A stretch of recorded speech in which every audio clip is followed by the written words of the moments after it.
Welcome back to I'm Just Game, Season 2, baby. where we serve real talk, queer joy, and all the tea in between. This season, we're celebrating life, love, and everything fabulously in between. Because this podcast, it's more than just a conversation. It's a love letter to all of us. Let's get into it, baby. Woo! Welcome back to I Am Just Game podcast.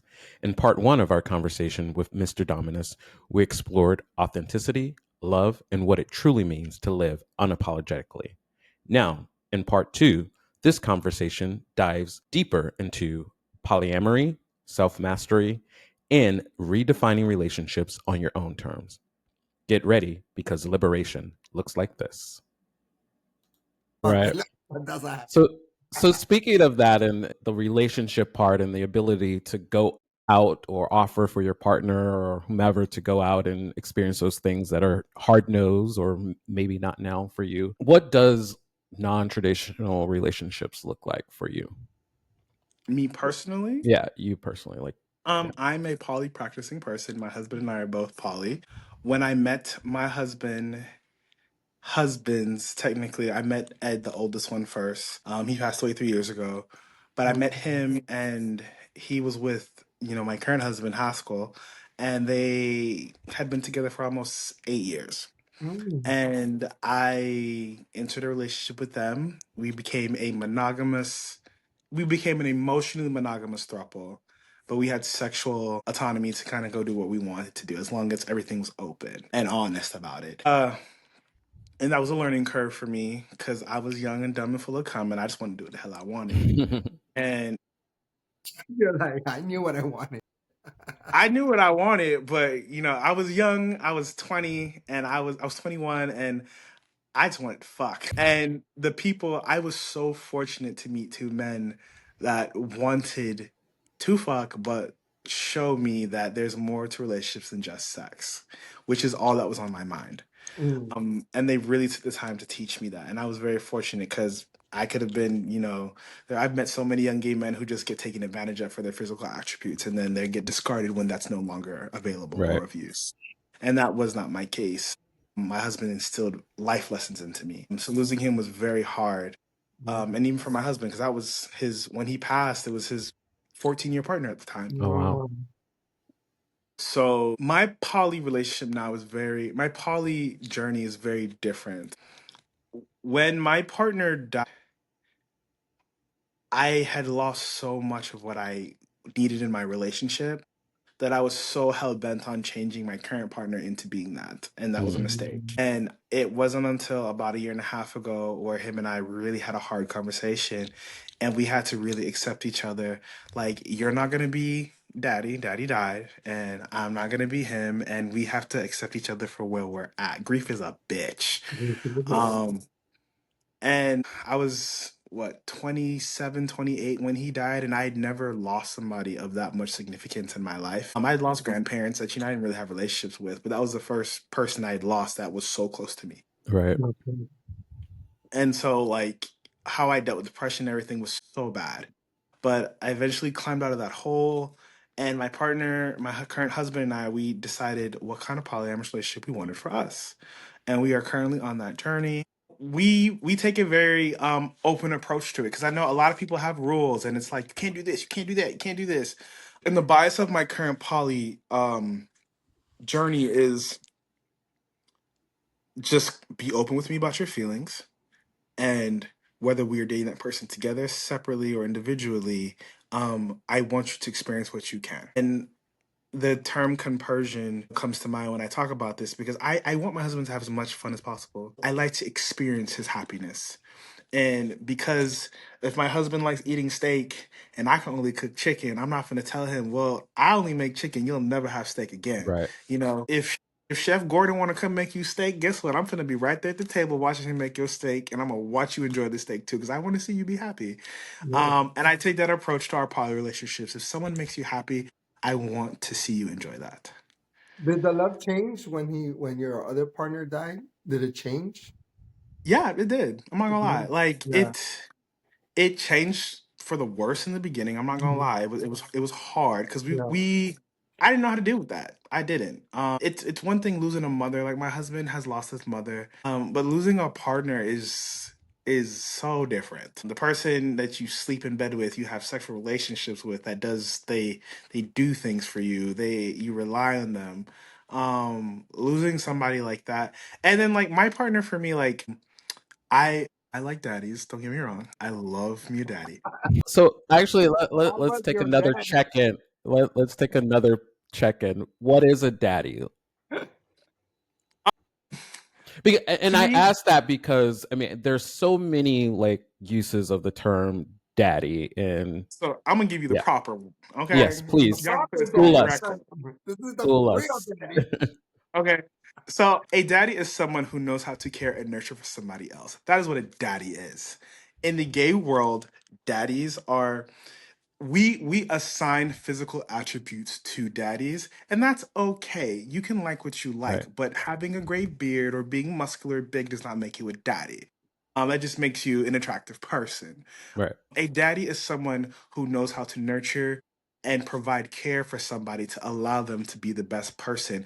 And the whole point of a daddy is to grow you up and to be a man. A daddy is not going to keep you being a boy forever. Daddies who attain boys, the point is to grow them up into men. So that way, one day you will not need me. One day Mm, you will understand how to go and start your own family. And as I have met men who identify as daddies and they're not daddies. They're just older men that want to fuck boys. And that's okay. If that's what you want to do, that's what you want to do, but you're not a daddy. Daddies are nurturers. Daddies understand They're like how to caretakers. They're say. like your caretaker. They kind of are like caretakers. They kind of are. Yeah. They understand how to tell you no. They understand boundaries and they don't let people just run all over them. They stand in who they are and they're confident in their ability to do what they have and they can. That is what a daddy is. we appreciate that. Thank you. 100%. Um, for the record, Yeah. Yes. I like daddies, and my husband that passed was mine. Mm, Mm. He was my husband. He was my daddy. He was everything I wanted because I grew up, without the father. I didn't. It was my single mother and I in the home, and he fulfilled so many roles for me. And when I was going to therapy after he passed away, my therapist made me realize she was like, "That wasn't just your husband. That was your everything. That mm, man was everything to you." And losing him really affected my relationship with my current husband. Yeah. And Yeah. so, in a way, my husband was a boy too. Our partner that passed because Mm. he found him when he was 21, and my husband found gotcha. me when I was 21. So my Wow. husband was 25 years older than me. My current husband is 10 years older than me, but Ed found us both at the same age. Oh. Um, just running through the streets, not knowing what the fuck's going on. Well, I was running through streets. I was in the military, but just still just inexperienced. You know, You inexperienced. didn't know fisting. I was inexperienced. I didn't know what I was doing sexually, romantically, and he really took a role in my life. So yes, losing him did change how Yeah. I loved. Um, made me So very how is it angry. now with you two guys now? How is that love like? That's my man, and That's your like man. my man, I love my husband. When I finally learned how to love him for him, and it was funny because sometimes you don't realize what you have until it's gone. Mm, And when I realized that with Ed and how he really every aspect of my life that he was fulfilling, I then began to realize every aspect of my life that my current husband was filling and how I was neglecting a lot of that stuff just because of the grief that I had for losing one person. And I'm like, I can't do this to this one person when he's still showing up for me. And when I allowed myself to see my bare redneck of a husband for who he is, uh, that I couldn't imagine life without him. I really couldn't. So do you guys yeah. think would you still seek somebody like a daddy type to come into this relationship? No, not together. No. That is currently my journey, and I have accepted Wow. that. Okay. And that's what I wanted when Ed passed. I really did. I wanted another daddy to come in, Hmm. and my husband was like, "I don't want another daddy." Like Mm, he's like, I needed Ed when I needed Ed, and Ed helped me get to where I need to be, and I don't need that anymore. He's like, "You still need that, and Hmm. if you need that, you can go find it, but we don't. I don't want that together." right. Okay. And it sounds like that's Yeah, one of the mature. That's a very mature conversation. right. Very, it was very Yeah. much so. That's a very adult Exactly. conversation. No, I was going to say the same thing. It sounds like that's one of the byproducts of being in a, let's call it, non-traditional or polyamorous relationship, is this uh, one, communication and just being open and honest. So could you talk to us more about what is polyamory for those who don't have a clear understanding? Because in our community and outside of our community, you say that word and instantly people just think fuck, Open fuck, fuck, relationship, fuck, fuck. sex. Yep. Exactly. Yep. And everything that you just said up until this point had nothing to do with fuck, fuck, fuck. Nope. So please help liberate those who have not yet been liberated. Liberate us. And I say this from a person who, I was in an open relationship and we weren't poly. And a lot of what I experienced and I try to explain to people when I was in that is like, people, this is beyond the sex. This is about actual mental liberation from Yes. all the mind fuck that the world has instilled upon us. So yeah. Um, it is very important to understand, as you stated, every time I talk about polyamorous relationships, people they go to, oh, so you're in an open relationship. I'm like, no. Open relationships and poly relationships are not the same. Mm. There's so much confusion behind poly relationships because society has not established a norm for it. Mhm. um Monogamous relationships have normalities that people like to play into to be socially acceptable. Polyamory takes a shit on all that and it says, I'm gonna do what the fuck I want to do and you don't get to tell me how I live my life. And because it goes so much against the norm, sometimes a lot of people don't like it, or they feel like it's troublesome, or it's like, why would you want that when you can just have this? The example I give everybody is the mother and father who have 3 or 4 kids. As I said in the beginning, it takes a village to raise somebody. No one person in life can give you everything you need, and that is what monogamy plays on. It's very,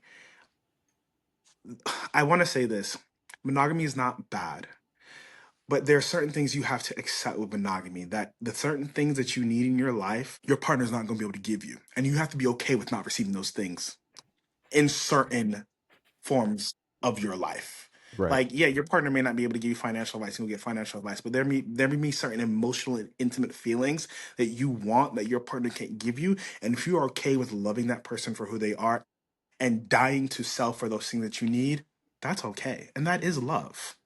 But you have to accept that. And those are the only monogamous relationships that I've experienced. And I've met a couple people who are truly that way, and their relationships are beautiful. Where poly comes into play is because our relationship is so our when we think of relationships, we first think of sex. But when you think of relationships, they should be about the actual relationship you have with that person. It should start with how that person loves you, how that person treats you, how that person respects you. I do not go looking for poly partners so I can have multiple sexual experiences.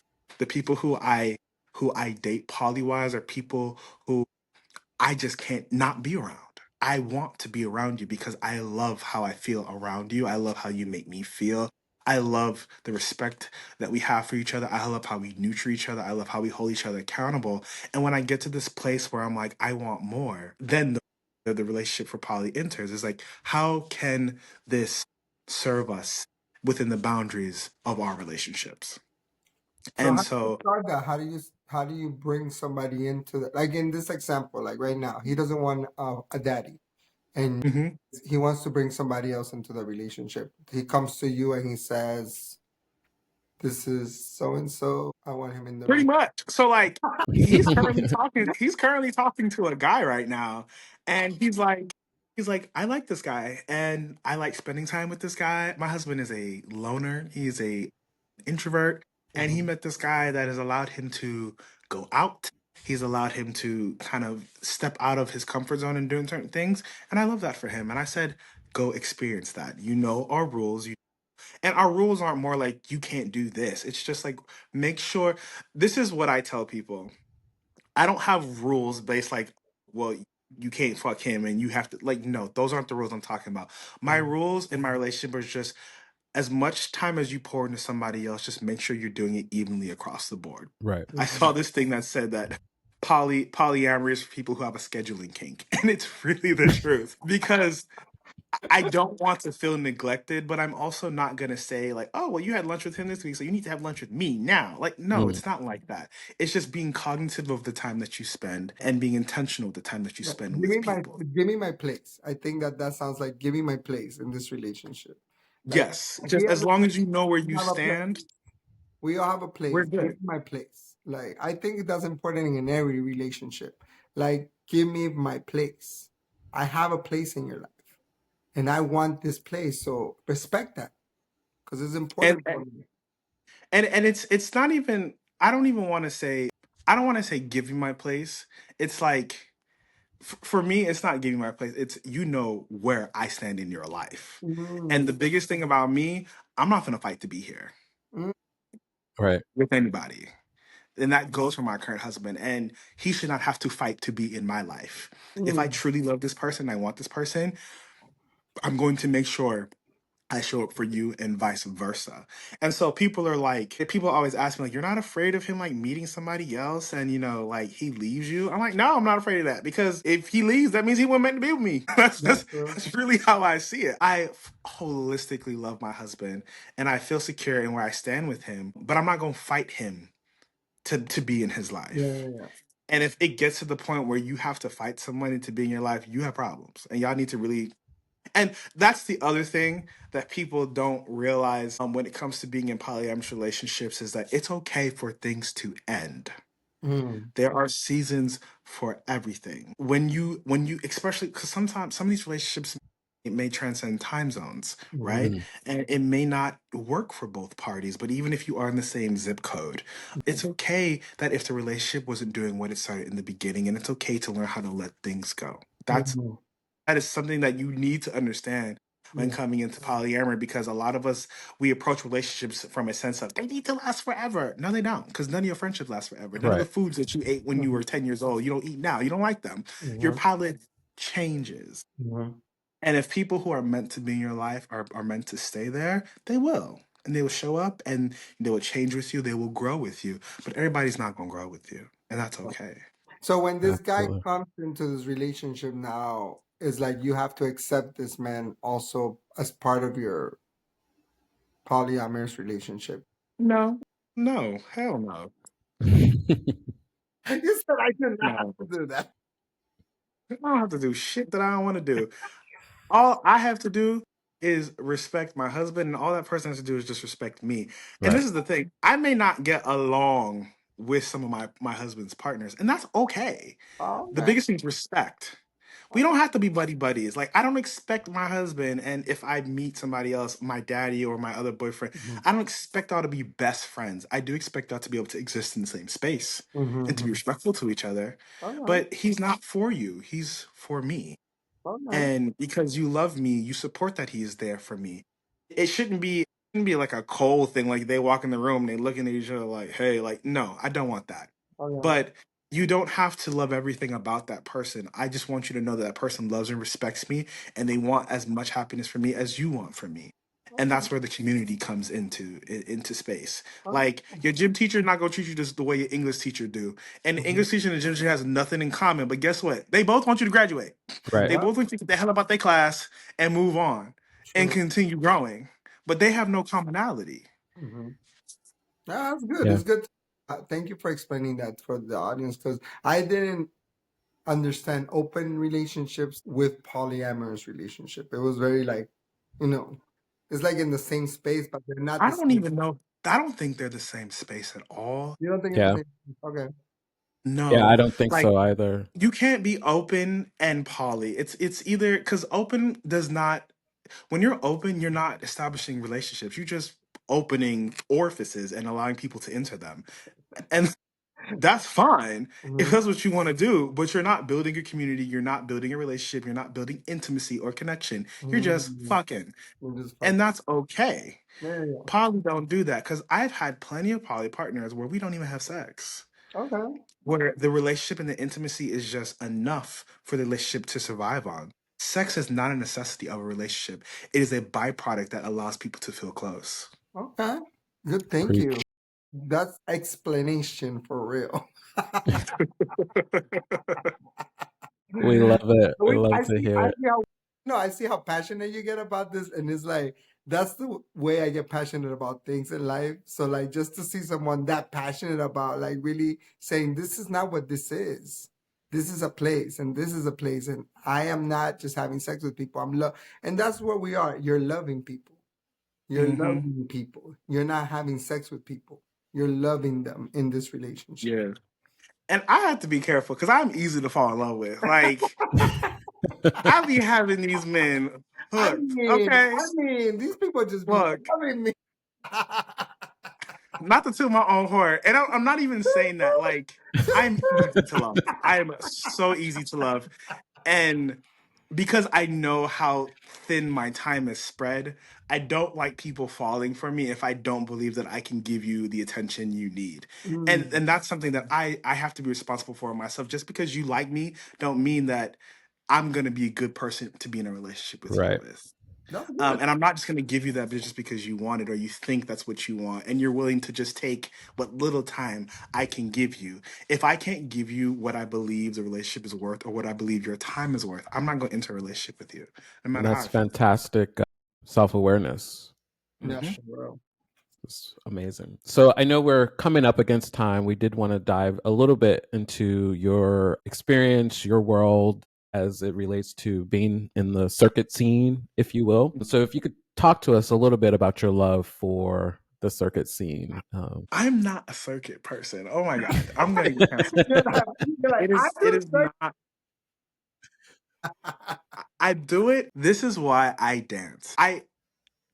In another life, I'm a dancer. I am a backup dancer on somebody's tour, and I oh am my living my life. But the army took my knees from me, and it's not a possibility. I used to be a Zumba instructor. I enjoy dancing, and after going through therapy and really training myself to just get my body back to where I want it to be, I go dance for liberation. Mm, I don't care.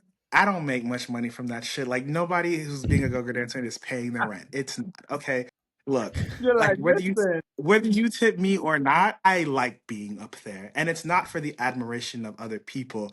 It's an expression that I get to just release and express myself and my love. Because honestly, most circuit bars, I don't like the like it's I like my rhythm to change. Remember, Caribbean, I know how to dance. right. Okay. Mhm. You do know how to dance. Go watch him dance, people. He knows how to dance. Like, I know how to dance. I have rhythm, lots of it.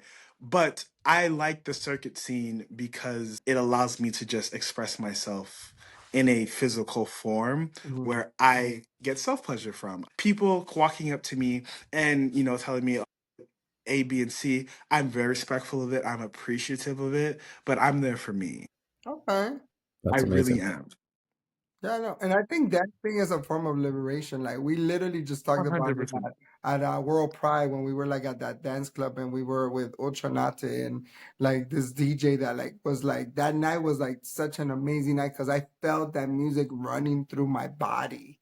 Like I Hmm. felt every single beat in those songs. Like we looked at each other and we just cried and hugged each other like this is so Yeah. amazing. So yeah, so you're talking of your love of liberation of dancing. It definitely resonates with Hernando and I throughout our 20 plus year friendship. We have cried on many of dance floors, and when Many we tell people that, they're like, "What the fuck? Were you high?" Like, I mean, no. sometimes maybe, but most times no, because he's sober. So, so yeah. Same. So we certainly love that and appreciate that, and thanks for And sharing. and to mention that, and I think that's one of the biggest accolades I get because I'm sober as well. I stopped drinking in February, and people will come up to me and they're like, "You do all that go-go shit sober?" I'm like, "That is 100% pure energy Yeah. you see on the stage." So like, so many people ask the fuck after the bar, like after a go-go set. Mhm. Like, people have come up to me and they're just like, "Oh my gosh, you're so hot. Do you want to come home?" Mhm. And I'm like, "Dude, I just danced for 4 hours. You think I'm gonna go fuck? No, you're tired. Hell." Okay, the only people who could go have sex after dancing for 4 hours are on drugs, and that's like if Exactly. that's what you do, that's what you do. I can't do that. I can't do Like that I either. need to go ice my knees. Okay. I literally get home. I go out and I dance for like 4 hours, and then like some dude will be like, "Hey, what's up?" And I'm like, "I cannot. I want to go No, home, get under the shower, and just put wash off the Epsom salt sweat. all over Epsom salt all over my body, Epsom salt, because I'm 44 now. Like I If can't do it like I I used might do some with my husband, be a little pillow princess, and that's about it. But you're not gonna get no work out of me after a go-go to. You set. don't get what Okay, the look, for that. what you're not gonna do is go in these streets talking about something like he was so lame. Because baby, I'm gonna be tired. Like you were not getting grade A sex out of me after a go-go gig. It's the question: how do you want to nut? Like, come on. So before we let you go, we did want to dive into your podcast that you recently Yeah, started, which we love, by the way.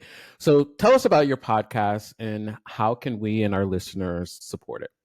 yeah, so excited. So my podcast is called Frequency. It is FREA, so it's Freak NC. So I kind of wanted to play on the word frequency because it is podcast, and basically my podcast is there to educate people on kinks and fetishes.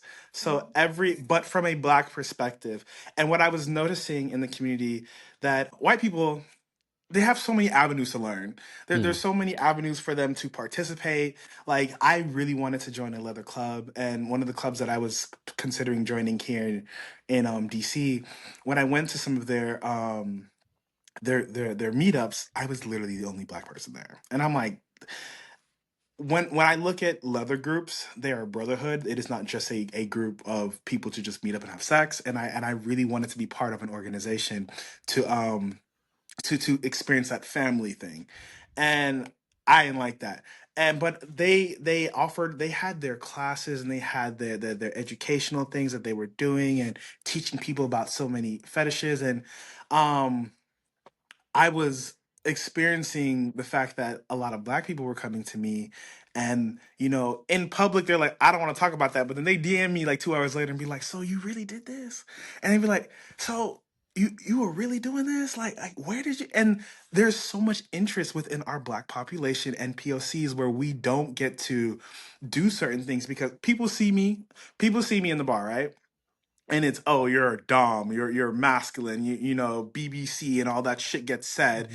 and they don't see me as somebody else who can perform other things. right. And so I get branded. So we created Frequency, my friend and I, Ashley, we created it so that way we could educate the black populace and black people and POCs on a place to understand and learn about kinks from our perspective, because how we participate in certain kinks and certain fetishes is not the same as white people. Mhm. Like there's the biggest example I can give you is flogging. The abrasions that appear on the skin are a lot different from a white person. You hit them a couple times and it's going to show, and you can see where you're leaving marks and you understand the pressure to apply. Mhm. Versus with black people, you might have to beat me a little bit harder before my skin starts to show Hmm. bruises or anything else. So there are different things to keep in mind when we practice certain things. Mhm. And on our podcast, we invite people who are experts or they have experience in different kinks so they can give us the experience of how they go through these things. Let's go One back of the to things we like talked what about was he voyeur. was doing like over there. What is just a little tidbit? What is flogging? Because people won't know what flogging is. Flogging is a byproduct of sadism and masochism, Hmm. for people who like to receive pleasure from either giving the pain or receiving the pain. Hmm. If you like to give the pain, you're a sadist. If you like to receive it, you are a masochist. Okay.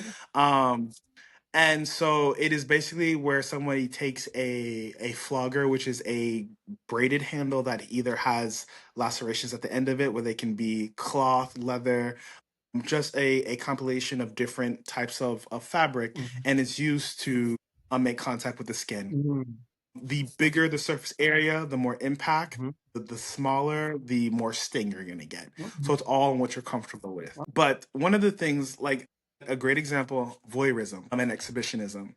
We talked about that from a black perspective. So for being a voyeurist, for people who don't know, is people who like to watch people have sex. Hmm. Being an exhibitionist is somebody who likes to be watched having sex. Hmm. And we talked about it from like park days. People like to go to the park and do things in public areas.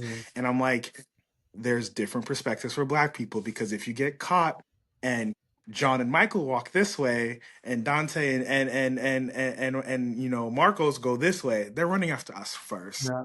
right? So there's certain things that you have to take into consideration when it comes to how you participate in these areas, because it's not going to be fair. Yeah. And that's why we like to create these safe spaces, so that way when you are in these areas, you can feel safe. And that is what frequency is about, is establishing a place for you to learn and to go have the ability to experience the things that you want as a Black person in POC in our community. So frequency is like a party that you guys are doing, or like a community? No, frequency is just it is just a podcast where we tell you how to have the best sex possible Okay, from the Black perspective. you think you ever branch out, like to do stuff like parties for that, because so people of color can come together to experience that stuff? That's where I would like it to go. I don't know if it's actually going to get there, but one day I think we will get there one day.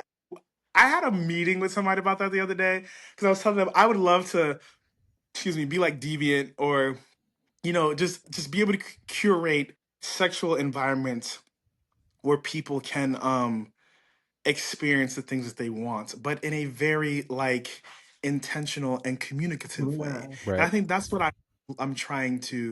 So I'm part of this group in DC. Mhm. It's a nudist group. So DC is the home of orgies. Like if you just want to have pointless sex, DC is home. Like there's so So I much thought I'm that was putting pointless my North picture Carolina. immediately. like That was North Carolina. Years ago, I was told that that was North Carolina. I'm a you can DC get on native, and I did sniffies. not know that. So you're Yes, you schooling can me get on on something. sniffies and go to a different orgy every day. Okay. Yeah, don't not tell me that. I'm coming tomorrow. DC is the home of orgies, okay? But they are like just pointless orgies. Well, I So don't want that. I remember the first orgy I went to. The first orgy I went to was at this guy's house, and we don't talk anymore. He's a dub, but he You better he tell him. Wait, orchestrated. let's say it again. He said what? A dub. He's a dub, like a You know pointless who you person. are. He was looking for love in all the wrong places. But he hosted this orgy and he invited me, and it was just whole fucking. And I went there and I could not connect with anybody. Everybody was just fucking. And that's what they wanted and that's what they did. Mhm. But I wanted to have an experience. And I went and I found this group in DC, and basically they have orgies.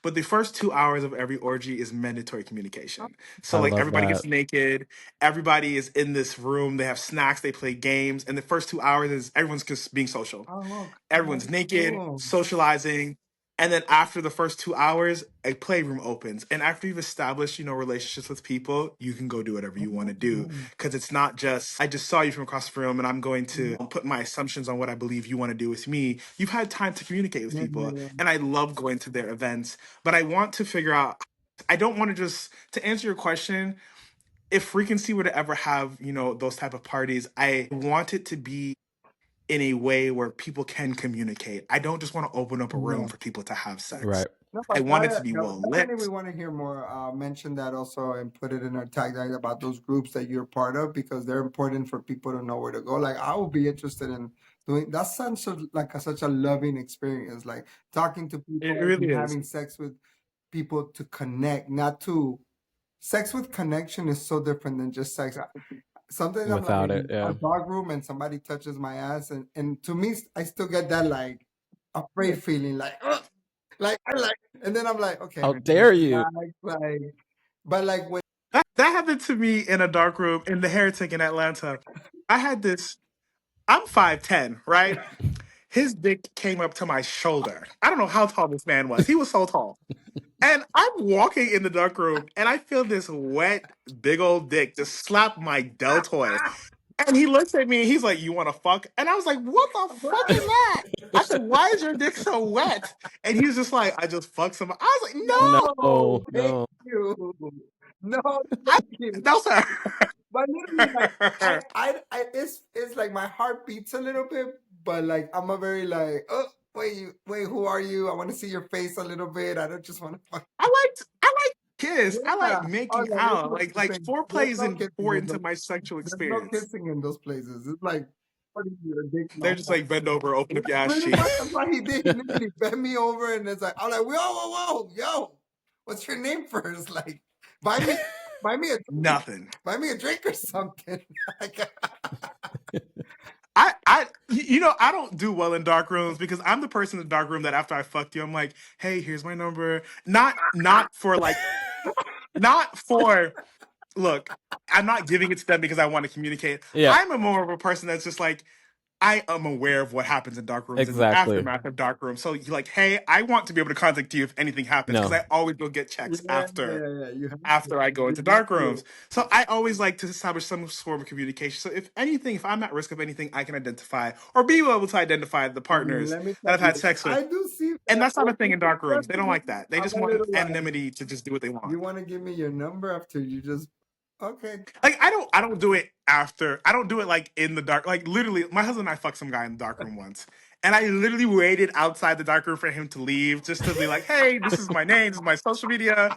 I just want to be able to like, Next time right. we're in Atlanta." I find some dude in the dark room, I'm gonna be like, I am part of the I Am Just Game podcast. If you want to contact me, Hey, it's her name branding. at I Am Just Game. Hey, You know, whatever it takes. Let's get those numbers up. Exactly. I'm gonna be going. I told my friend, he's like, "Well, I heard your podcast." Some dude I'm talking. He said, "Like, well, I heard your podcast, and you're just going from bathhouse to bathhouse." You know what? My goal is to go to every bathhouse in every state and give people, "Hey, this is a great bathhouse. This is a sucky bathhouse. Why not? Why can't I tell people that? Exactly. People don't know about yes, bathhouse, and I think if you have a good bathhouse." Go to that bathhouse. It's a good one. And if it's a sucky bathhouse, I'll be like, dude, that bathhouse wasn't it. Try something else. yeah, Right? I'm about information. You see how I educate the people? Exactly. yeah. One dick at a time. One doxy at a time. One dick. Right. So yeah, so we're reached the end. I'm pretty sure we could do this all night, but all right. I want to respect our time. No, really, it has been an extreme pleasure having you on our podcast, and really enjoyed the opportunity to engage with you, to learn from you. Yes, really appreciate it. One of the things we like to do on this podcast is end with a note of joy. And so we like to do the segment we call our queer moment of joy. And so for me, I'll model it is the queer moment of joy is yourself, and what you represent. It is truly a blessing to have people like you in this world who are Thank out you. here marching to the own beat of their drum, fully liberated. We need more of that. So that is my queer moment of joy this Yeah, oh my evening. God, I'll follow that because it was so exciting to like. It's so different to see somebody. It's funny because you like look at somebody on a stage and you admire them, but you don't know the real person that they really are and who they are all about. Like you're right, people look at you and they probably have this assumption of who you are, and they don't know. Like now that I talk to you like this, you're like just a very like a big loving teddy bear that you just want to be like, come here. I want to daddy you right now. But like, until you come into spaces like this where you really tell people who you are, like nobody's gonna know who you really are. They have this idea of you. And thank you for being in our community, loving us, caring for us, educating us, and like telling us like it's okay to have a kink. And there's nothing wrong because you're not weird or abnormal because you like fisting or you like flogging or it's normal. You're allowed to like these things and you normalize that. So thank you so much. I appreciate you guys. So what is Yeah. your So what's your queer moment of joy? It's you guys, honestly, today. Like it has been such a pleasure. Thank you for providing this space to allow people like me to come on here and express the things that we're interested in from a very holistic experience. It's not just about just cloud or chasing anything. I really believe that you guys are doing something for the community, and I really appreciate you guys for taking the time to to allow me to be on here with you guys. I really appreciate it. thank you, thank you. Awesome. I know. We We're so appreciate you happy as to well. have you. We're really happy for you to join our podcast. We want everybody to know about Mr. Dominus. So we want to thank you for joining us today and, definitely being apologetically yourself. It was an awesome experience to have you on the show. To our listeners, to just make sure you follow Mr. Dominus because we want to support his podcast. We want to support him. We want to support his journey. I want to know who his new daddy is. I'm going to go see him tomorrow. Actually, he's in New Oh, York. tell us. Nice. Get pictures. Put them So on. yeah, before we let you go, let our listeners know where can they find you Yeah. on all the things. On Instagram and most social medias, my handle is Mr. It's MR and it's Dominus. So Mr. MRDOMINUS underscore DC. So it's Mr. Dominus underscore DC. And the podcast, it is Frequency. It's FREAK apostrophe N and then it's SEE. So it's Freak N then C. Awesome. I'm on YouTube. We are on all streaming platforms: Apple Music, Spotify, Amazon, wherever you listen to your podcast for our audio. And if you want to watch the video, it is on YouTube, so you can go there and watch it as well. Yeah, come Yes, watch this we do beautiful encourage man you. talk about flogging. I'm glad that's actually so. Actually, so this I post every Monday. Our last episode was about Europhilia, water sports. Okay. My episode this week that I posted, that's posting Monday, is about rope play and wax play from the point of view. I had a POC. He's a paraplegic, Oh, and he talks about his experience, from wow. the chair and how he gets to experience his kinks and his fetishes. The weekend after that, we have an episode on femdoms in the Black community, Okay. and then next weekend I am filming Impact Play, which will talk about flogging. So that episode is coming Nice. very Oh, we're soon. excited. Come on, follow. Yes, we definitely are. There's a lot of great Yeah. information. We love having kings. We support. We don't sex shame. We do all of that at that I'm Just Game podcast. So thank you for being part of our community and teaching us all of these things. Yeah. On time. All right. Well, thank you again. And with that, we are out. Thank you. All right. Bye, guys. Bye. That's another chapter in our love letter, y'all. This episode sparked something in you. Share it, tag us, and slide into our DMs. Because this space only grows when we grow together. Thank you for listening, for laughing, for loving out loud. We'll see you next time on I Am Just Gain, a love letter to all of us.